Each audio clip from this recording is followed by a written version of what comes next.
10 மாடு தீனியை 5 பேத்துக்கு போடுறியே நியாயமா? எங்களால் கேட்க முடியுமா? ஒரு வந்தியா ஒரு அரை மணி நேரம் பேசுறியான்னு இல்லாமல் மைக்கு கிடச்சதுன்னு நீ பாட்டுக்கு பேசிக்கிட்டே இருக்கிறியே, கொஞ்சமாக நியாயமாக இருக்காளான்னு சொல்லாமல் சொல்கிறான் முருகப்பெருமான் மாதிரி. இந்த முருகன் தான் சொல்லாமல் சொல்லுவான். கருங்காலி கட்டைக்கு நானாத கோடாரி கதலித்தண்டுக்கு நானுவானேன்னு இந்த அளவுக்கு ஔவையாரை அழுக வச்சவன் யாருன்னா, ஒரு மாடு மேய்க்கிற சிறுவன் பழமுதிர் சோலைகளை அமர்ந்து கொண்டு இந்த கிளவி சும்மா இருக்காம, தம்பி கொஞ்சம் நவாப்பழம் இருந்தால் குளிக்க உரியான்னு கேட்க, இந்த சிறுவன் சொன்னா, பாட்டி உனக்கு சுட்ட பழம் வேண்டுமா சுடாத பழம் வேண்டுமான்னு கேட்டான். இந்த கேட்கறதுக்கு காரணம் என்ன தெரியுமா? இந்த கிழவிக்கு ஒரு மண்டகணம் இருந்தது, ஒரு ஆணவம் இருந்தது. என்ன மாதிரி ஒரு பொம்பளை உண்டா? என்ன மாதிரி ஒரு பழுத்த கிழவி உண்டா? என்ன மாதிரி படிச்சவ உண்டா? என்ன மாதிரி நாளும் தெரிந்தவ உண்டான்னு ஆணவத்தோட வந்தா. இந்த ஆணவத்தை அடிப்பதற்காக என் அப்பன் ஞான தண்டாயுதபாணி அவருடைய சிரசிலே ஒரு கொட்டை வைத்தான். ஒரு மாடு மேய்க்கிற இடையன் மரத்தில் ஏறி அமர்ந்தான். கிழவியை பார்த்தான். கிழவி, நான் பழம் போடுகிறேன், உனக்கு சுட்ட பழம் வேண்டுமா சுடாத பழம் வேண்டுமா என்று கேட்டான். இதுவரையிலும் உலகத்திலே எத்தனையோ இலக்கணங்களை படித்தவள், பல மன்னர்களை சந்தித்தவள், பல போர்களை வென்றவள், கம்பனையே வென்றவள் இந்த அவ்வை. இந்த மாடு மேய்க்கிற சிறுவன் பொடியன் இந்த பழத்திலேயே சுட்ட பழம் என்ன சுடாத பழம் என்னன்னு தெரியல. வேடிக்கையாக பார்த்தா இவனுக்கு என்ன தெரிய போகுது? அது என்ன சுட்ட பழம் சுடாத பழம்னா? அப்போ சுடாத பழமே போடுனா அப்படியா பாடின்னு கொடுக்கணா. பழம் கீழே விழுந்தது, எல்லா பழமும் கீழே வரும். நவாப்பழம் கணிந்து கீழே விழுந்ததுன்னா அதில் மண் ஒட்டியிருக்கும். உங்களுக்கெல்லாம் அந்த வாய்ப்பே கிடையாது ராஜா, வாய்ப்பில்லை ராஜா. நீங்களாம் ஹைப்ரேட் நவாப்பழம் சாப்பிட்டே பழகியவர்கள். நாங்கள்லாம் 2 மணிக்கு எந்திரிச்சு ஆத்தங்கரை ஓரத்தில், காவிரிக்கரை ஓரத்தில் கல்லெல்லாம் ராத்திரியே பொறுக்கி வச்சுக்கிட்டு, வாடா இவன் நீ வாடா நீ வாடான்னு சொல்லி வீட்டுக்கு தெரியாமல் எந்திரிச்சு கையில் ஒரு மஞ்சள் பையை எடுத்துக்கிட்டு ராத்திரி 3 மணிக்கு மேலே போய் மரத்து மேலே ஒருத்தர் ஏறுவான், ஒருத்தர் கல்லெடுத்து அடிப்பான். நவாப்பழத்தை பிடிங்கிட்டு 6 மணிக்கு வாயெல்லாம் சாப்பிட்டு வாயெல்லாம் செவந்து போய் காவிரி ஆற்றுல குளிச்சு விட்டு நீந்தி வந்து சேர்ந்தா எங்கள் அம்மா முதுகுலையே படாருன்னு போவியா போவியா போவியான்னு ஒவ்வொருத்தர் வீட்லேயும் அடி வாங்குவான். எது? இந்த 2 மணிக்கு போய் நவாப்பழம் சாப்பிடணும் ஆசை. அப்போ பார்த்தீங்கன்னா அதில் மண்ணாக ஒட்டியிருக்கும், இந்த பழம் கீழே இந்த ஆற்று மண்ணெல்லாம் ஒட்டியிருக்கும். அப்போ என்ன பண்ணுவான்? ஊதுவான். சில பேர் கழுவுவாங்க. இப்போ அவன் என்ன பண்ணா, இந்த பழத்தை எடுத்தால் அந்த அம்மா ஊதுனா, இவன் கேட்டா, என்ன பாட்டி சுடாத பழத்தை கேட்டுவிட்டு சுட்ட பழத்தை சாப்பிட்றியே, பழம் சுடுதான்னு கேட்டான். நம்மளா இருந்தா என்னடா நக்கல் கிண்டல் பண்ணுறியான்னு கேட்போம். அந்த கிழவி கேட்டா, தம்பி நீ யாரப்பா? கருங்காலி கட்டைக்கு கூட நானாத இந்த கோடாரி, நான் கோடாரி போன்றவள். கருங்காலி கட்டை இருக்கிறதுலே மோசமான கட்டை கருங்காலி. சில பேர் கருங்காலி பயிலாக இருக்கிறான். கருங்காலி கட்டைக்கு நானாத கோடாரி. கதலினா வாழைமரம். இந்த கருங்காலியை வெட்டும்போது மழுங்காத இந்த கோடாரி, இந்த அறிவால் வாழை மரத்தை வெட்டும்போது மழுங்கி போச்சேப்பா. அப்போ தான் வந்தவன் பார்த்தா மரத்தை விட்டு இறங்குனா, வந்தவன் சகலாகமா பண்டிதன் என் அப்பன் சுப்பன் கார்த்திகேயன் எல்லாம் வல்ல மயில்வாகனன் சிகிவாகனன் முருகன் வந்து நின்றான். கிழவியை பார்த்து கேட்டா, அரியது பெரியது எளியது என்றெல்லாம் கேள்வி கேட்டு அதன் மூலமாக வாழ்த்தான். கடைசியில் ஒரே ஒரு வார்த்தையோடு முடித்து கொண்டான். பெரியது கேட்கின்ற எரிதவள் வேலோய், பெரிது பெரிது புவனம் பெரிது என்றெல்லாம் கேட்டவன் கடைசியில் சொன்னா, அம்பாள் பெரியவளா? அம்பாள் பெரியவள் கிடையாது. அப்போ சுவாமி பெரியவனா? சுவாமியும் பெரியவன் கிடையாது. இந்த சுவாமியே ஒருத்தரை போய் அடிமையாகிறான்னா அவன்தான் அடியார். அடியார் பெருமையை சொல்லுவதும் பெரிதே. இதைத்தானே எங்கள் சுந்தரர் சொன்னார், எங்கள் நால்வர்கள் சொன்னார்கள். சுவாமி, நீங்கள் சொல்ல வந்த கதை வேறு, போகிற பாதை வேறு என்று நீங்கள் சொல்வது தெரியும் எனக்கு. நீங்கள் சொல்ல வந்த கதை எங்கே விட்டீர்கள்? நீங்கள் வேறு எங்கேயோ போயிட்டீங்களே. நாங்கள்லாம் பஞ்சதந்திர கதைன்னு ஒரு புத்தகம் உண்டு. அதில் பார்த்தீங்கன்னா ஒரு கதையில் ஆரம்பிக்கும் 9 கதைக்கு போகும். நாங்கள்லாம் பஞ்சதந்திரங்க படித்தோம். அம்புலி மாமா, சந்த மாமா, அதெல்லாம் எங்கேயாவது படித்தோமா? அம்புலி மாமா புஸ்தகம் இல்லாத வீடு எங்கேயாவது உண்டா? ஐயோ, அந்த படத்தை பார்க்குறதுக்கே ஒரு புண்ணியம் இருக்கணுமே. அந்த கதையெல்லாம், அது வேதாளம் கதை, அடாடாடாடா, அதெல்லாம் ஒரு பொற்காலம். இப்போ இந்த பணக்காரன் வீட்டில் இந்த புண்ணியவதி அம்மா உங்களை மாதிரி இருந்தாங்களே, அந்த அம்மா வீட்டுக்காரருக்கு வயிற்றுல பிரச்சனை, நேராக முருகன்ட்ட வேண்டுனா, சுவாமி எங்கள் வீட்டுக்காரருக்கு வியாதி போகணும்னா நாங்கள் குடியிருக்கிற வீட்டை சேலத்தில் புலிக்குத்தி வீதியில் பெரிய வீடு இல்லை, அம்மாப்பேட்டை, நீங்கள் அம்மாப்பேட்டை தானே, அம்மாப்பேட்டையில் 2 கோடி ரூபா போக வேண்டிய வீடை முருகா, அம்மாப்பேட்டை முருகா உனக்கு எழுதி வச்சிடறேன். இவருக்கு வயிற்று வலி. ஐயோ அம்மா. ஆனால் முருகன் பார்த்தான், முருகனுடைய திருவருளோ அல்லது டாக்டருடைய திருவருளோ தெரியாது, வியாதி குணமாயிட்டுது. பங்கஜம், நான் வயிற்று வலியாக இருக்கும்போது நீ என்ன வேண்டிக்கின? ஏங்க இந்த வீட்டை நம்ம குடியிருக்கிற நமக்கு தான் 3 வீடு இருக்கே சேலத்துலேயே. அதனால் இந்த வீடு உங்கள் அப்பா தாத்தா கட்டின வீடு, எப்படியும் விற்றா ஒரு 2 கோடி ரூபா போகும்.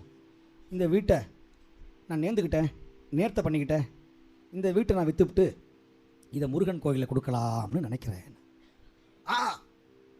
இவரால் பேச முடியல. அடி பாவி, அதுக்கு நான் உயிரோடு இருந்துக்க வேண்டிய அவசியமே இல்லையே, நெஞ்சு வலி இருந்துருக்கலாமே. 2 கோடி இந்த ஆள் வெளியே சொல்ல முடியல. யார் வேணுனது யார்? இப்போ சம்சாரமாச்சே. சில பேருக்கு பார்த்தீங்கன்னா சம்சாரம் வாய்க்கிறது மின்சாரம் மாதிரியே. விசு எழுதினார், தொட்டால் சாக்கடிச்சு எந்த நேரத்தில் என்ன பண்ணணும்னு தெரியாது. இதுக்கு தெரியாமல் சில காலம் பண்ணிவிடுவாங்க. நல்லதும் பண்ணுவாங்க, கெட்டதும் பண்ணுவாங்க. அதை விட அவர் சில பேர் பெண்கள் குணவதியாக இருப்பாங்க, வீட்டுக்காரன் கஞ்சனாக இருப்பான். வீட்டுக்காரன் குணவதியாக நல்ல குணானாக இருப்பான், அந்த பெண் இவனுக்கு நேர்மாறாக இருப்பாள். சில பேர் மறைச்சி தர்மம் பண்ணுவாங்க. எனக்கே தெரியும். இந்தாங்க சாமி இந்தாங்க அப்படின்னு அவளுக்கு தெரிய வேண்டாம் சாமி, ஏன் தர அப்படி. ஆனால் அவருக்கு அந்த எண்ணம், அந்த தானமும் தர்மமும் பிறவி குணம்னா. தானமும் தர்மமும் பிறவி குணம். நீங்கள் நினைக்கிறீங்க எங்கள் அப்பா அம்மா தர்மம் பண்ண முடியாது. நான்லாம் நீங்கள் என்னுடைய தர்மமெல்லாம் கொஞ்சம் கொசுறு. அவரெல்லாம் நான் பார்த்து நான் ஆச்சரியப்படுறேன். அவருமே நான் வரலையேன்னு ஆசைப்படுறது உண்டு.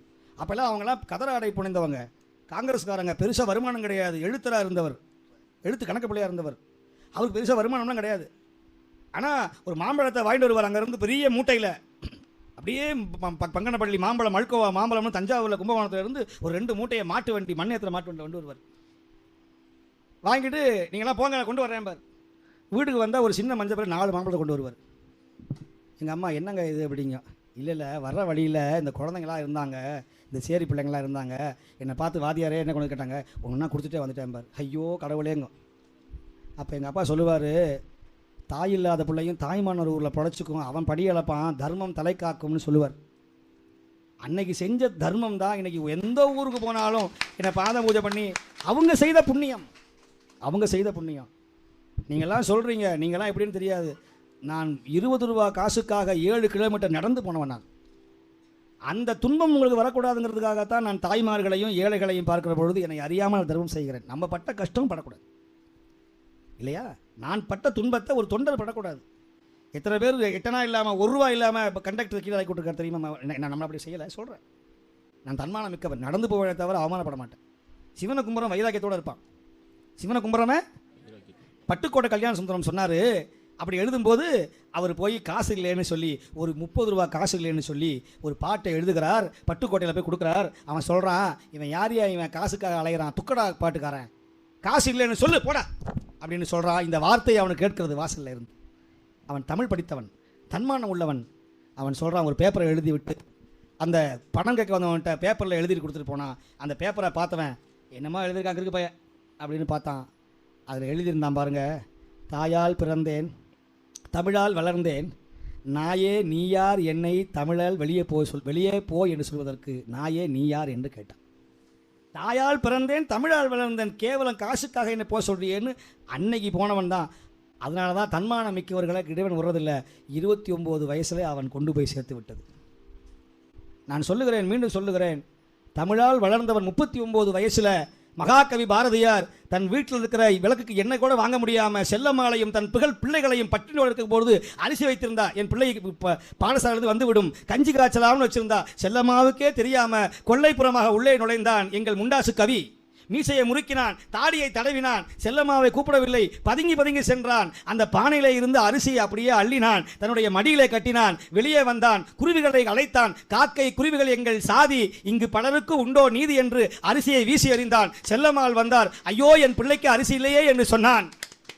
செல்லம்மா, உன் பிள்ளைகள் பட்டினியை பார்க்கிறாயே, ஆயிரக்கணக்கான குருவிகளாக என் ஜாதி பிள்ளைகளுக்கு நான் சோறிட்டேன், அதனுடைய மகிழ்ச்சியை வந்து பார் என்று சொன்னான். அவள் முற்றத்தை பிடித்து தன் தலையாலே முட்டிக்கொண்டு அழுது கொண்டு இருந்தாள் செல்லம்மா. அதே செல்லம்மாள் 20 ஆண்டுகள் கழித்து பட்டம்மாள் என்கிற ஒரு புண்ணியவதி இவர் பாடிய பாட்டை மேடையிலே பாடுகிற பொழுது அவள் தேம்பி அழுதாளாம். என் கணவனுடைய பாட்டை எவன் பாடுவான் என்றிருந்தேன். ஒரு பட்டம்மாள் என்கிற இந்த இசை இந்த அரசி, மகாத்மா காந்தி பாராட்டிய இந்த அரசி என் கணவனுடைய பாட்டை பாடுகிறார்களே, என் கணவனுடைய பாட்டை இந்த பெண் பாடுகிறாளே என்று கண் கலங்கினார் அந்த செல்லம்மா என்கிற அந்த அம்மா. இந்த வரலாறுலாம் நீங்கள் படிக்கணும். நீங்கள் சும்மா பெற்றோம் சுதந்திரம் சர்வேசா என்பது மாதிரி இப்படி இந்த அம்மா வேண்டிக்கிட்டா, என்ன வேணா? இப்போ வீட்டுக்காரர் சொன்னார், பங்கஜம் அவசியம் வீட்டை விற்கணுமா? ஆமாங்க. வேறு ஏதாவது இதுக்கு பரிகாரம் உண்டான்னு கேட்டார். இல்லைங்க. பாதி வீட்டை விற்கலாமா? இல்லை. இல்லை, ஒன்று செய்வோம், வீட்டை இடிச்சுவிட்டு இதை வேறு ஏதாவது விற்றுவிட்டு அதுலேருந்து ஒரு பங்கை பணம் போடுவோமா? இல்லை இல்லை, இந்த வீட்டை அப்படியே விற்றுறணும், பத்திரத்தை கொண்டு போய் கொடுத்துடணும், உண்டியில் போட்டுறணும். அப்படி இல்லைன்னா டிவோர்ஸ், சொத்தை பிரித்து கொடுத்துடணுங்க. ஜீவனாம்சம் மாதம் 10 லட்சம் ரூபா. செட்டியார் இல்லை, மாதம் 10 லட்சம், இவளுக்கு வயசு ஒரு 40-50 ஆச்சு, இன்னொரு வருஷம் இருப்பா, கணக்கு போட்டால் அந்த வீடு போயிடும், நான் வீட்டையே கொடுத்துட்றேன்.